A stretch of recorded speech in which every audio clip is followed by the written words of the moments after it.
Oke, assalamualaikum warahmatullahi wabarakatuh. Selamat siang, selamat menjelang sore hari. Salam sejahtera untuk seluruh penjuru agama dan salam seni budaya perlawanan. Bangkit, lawan, hancurkan tirani. Hari ini saya berada di sekretariat Konsorsium Pembaruan Agraria, tepatnya di Komplek Liga Mas.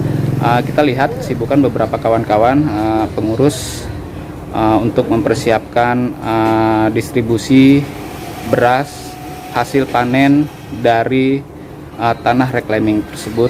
Nah, ini sebuah solidaritas menyikapi COVID-19 yang saat ini menjadi atau menghantui masyarakat dunia, dan kita yang menjadi dampaknya, dan beberapa kawan-kawan serikat buruh pun terkena PHK. Nah, singkatnya saja, kawan-kawan selama 10 hari ini sudah membagikan atau mendistribusikan beras sebanyak 8 ton selama 10 hari ini.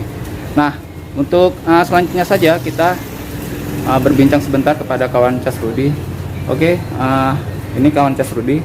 Ya, bisa dijelaskan? Siang, Bung. Ya. Apa yang bisa saya sampaikan? Ya.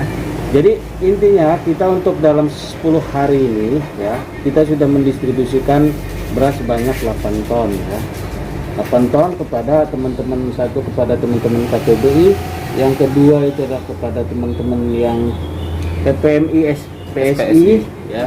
Mereka itu mendistribusikan kepada anggota-anggota serikatnya ya, dengan berbagai skema yang mereka lakukan. Itu adalah terutama yang harus didahulukan beras itu adalah pada mereka yang di PHK ya.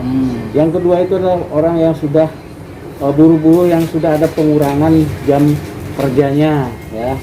Lalu kemudian ya ada juga situasi-situasi rawan di dalam keluarga buruh. Itulah yang menjadi prioritas dari beras dari lumbung agraria ini diberikan kepada mereka. Perlu dijelaskan sedikit, ada beberapa serikat tani yang menyuplai logistik ini. Yang pertama itu kita ada yang dari SPP, Serikat Petani Pasundan, ada juga dari P2B di Banten, ada juga dari Serikat Tani Indramayu, STI, yang keempat itu ada Serikat Petani Karawang Sepetak di Karawang. Itu langsung dari teman-teman KPA meresap hasil panen mereka ya untuk didistribusikan. Betul sekali, Bung. Jadi ini hasil tanam di tanah yang bersengketa, lalu kemudian dipanen, lalu kemudian digiling, lalu kemudian dibawa ke sini, lalu kemudian didistribusikan. Nah, ini juga untuk memperpendek jalan ya.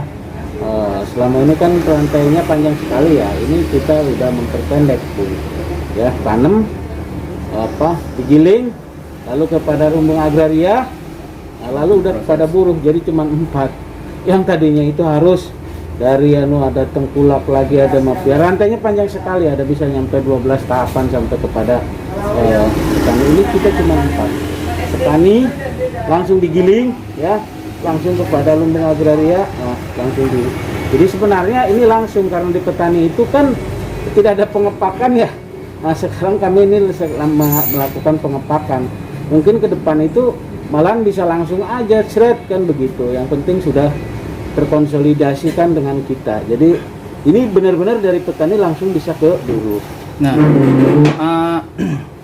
mungkin ada alasan ya, bisa dijelaskan sedikit kenapa teman-teman Konsorsium Pembaruan Agraria dan serikat-serikat taninya membantu kawan-kawan buruh. Bisa sedikit dijelaskan supaya pemirsa memahami. Ya, jadi pada dasarnya bahwa ini kan sedang terjadi krisis ya, bukan hanya di Indonesia saja kalau lihat berita-berita, tapi juga di belahan dunia ya.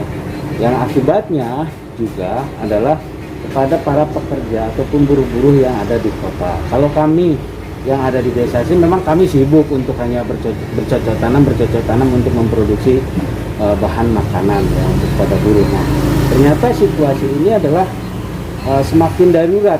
PHK sudah terjadi begitu ya. Nah, artinya kalau sudah di PHK mereka kan nggak akan dapat gaji tuh.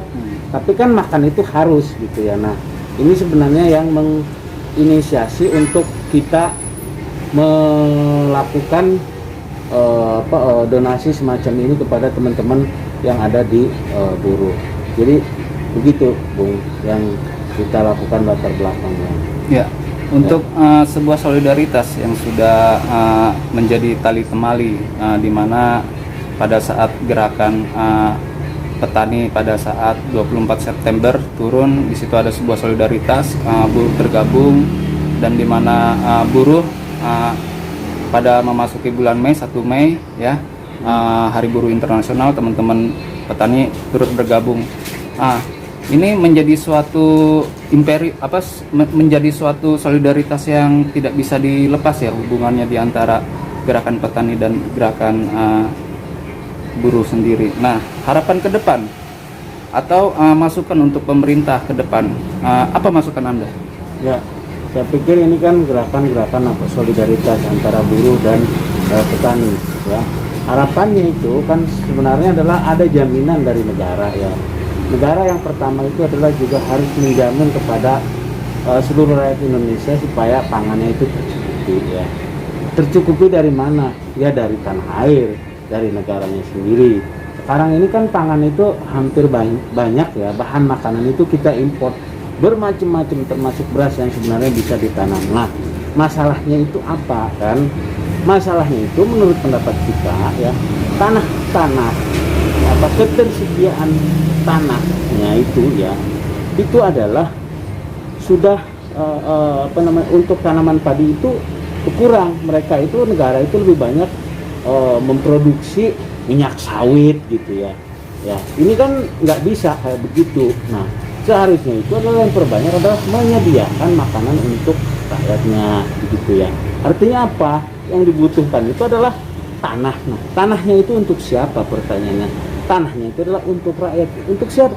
Untuk kaum tani. Nah, sekarang itu di KPA itu ada 600.000 ya totalan ya, lebih bahkan ya hektar yang sekarang itu petani sedang berkonflik. Nah, harapan kami kepada negara ini kan melaksanakan aja reforma agraria ya di lokasi-lokasi prioritas reforma agraria KPA. Nah, dengan begitu kita akan memproduksi ya makanan untuk seluruh rakyat Indonesia, karena itu adalah hitohnya dari petani menyediakan makanan untuk masyarakat.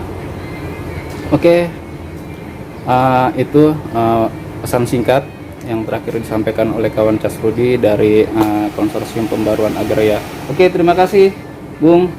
Ya, kawan-kawan, perlu kita ketahui sebuah solidaritas ini sangat dahsyat sekali, yang diciptakan oleh kondisi di mana COVID-19 ini sebagai hantu yang terus memburu masyarakat dunia. Nah, untuk selanjutnya kawan-kawan, kita akan melakukan atau sedikit vlog-vlog ya, berbincang dengan narasumber-narasumber yang lainnya terkait atau menyambut May Day ini. Untuk selanjutnya nanti kawan-kawan bisa memberikan komentar, like dan share. Terus stay tune dan ikuti kita. Terima kasih.